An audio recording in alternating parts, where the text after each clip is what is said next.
Assalamualaikum warahmatullahi wabarakatuh.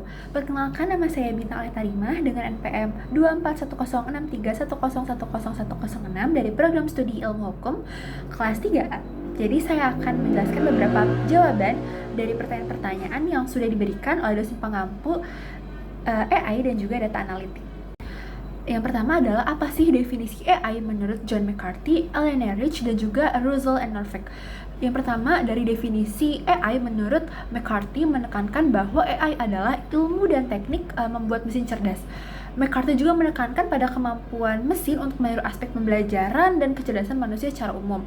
Lalu yang kedua, definisi AI menurut Eleanor Rich. Rich mendefinisikan AI sebagai studi tentang bagaimana membuat komputer melakukan hal-hal yang orang lakukan lebih baik pada saat itu. Penekanan dari Rich ini itu lebih kepada aspek perkembangan kemampuan mesin dari waktu ke waktu. Lalu definisi AI menurut Russell and Norvig.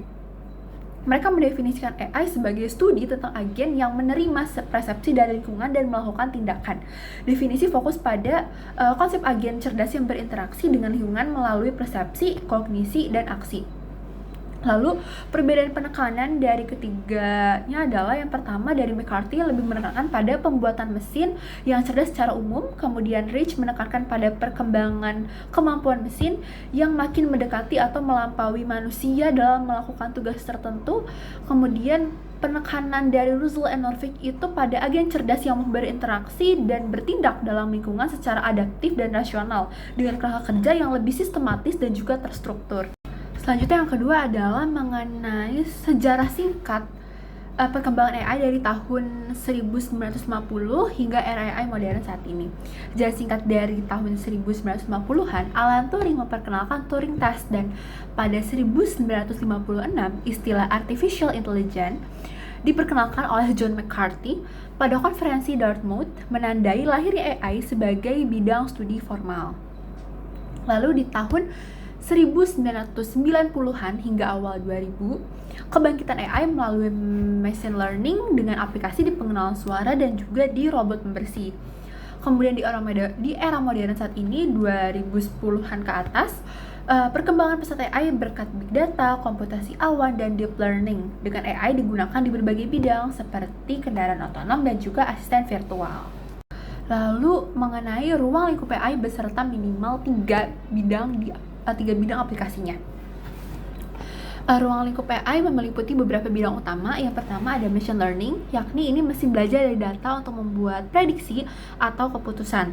Lalu yang kedua ada natural language processing, mengenai mesin memahami dan memproses bahasa manusia. Lalu yang terakhir ada computer vision, mesin mengenali dan juga memahami informasi visual dari gambar ataupun video. Lalu berikutnya, 5 contoh penerapan AI dalam kehidupan sehari-hari dan jelaskan relevansinya dengan efisiensi manusia. Yang pertama, contoh penerapannya itu ada asisten virtual, misalnya kayak Google Assistant, Siri, ataupun Alexa. Ini membantu mengatur jadwal dan juga mempermudah multitasking. Kemudian yang kedua ada mesin pencari seperti Google, menyediakan hasil pencarian yang relevan dengan cepat serta mempelajari preferensi pengguna. Lalu yang ketiga ada aplikasi perbankan mobile. Ini juga dapat digunakan untuk mendeteksi aktivitas yang mencurigakan.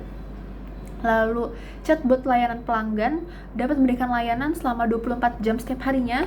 Dan e-commerce dan marketplace dapat menganalisis perilaku belanja pengguna. Demikian presentasi yang dapat saya paparkan. Pagi-pagi minum kopi di teras yang adem dan bersih. Demikian presentasi ini, saya ucapkan terima kasih. Wassalamualaikum warahmatullahi wabarakatuh.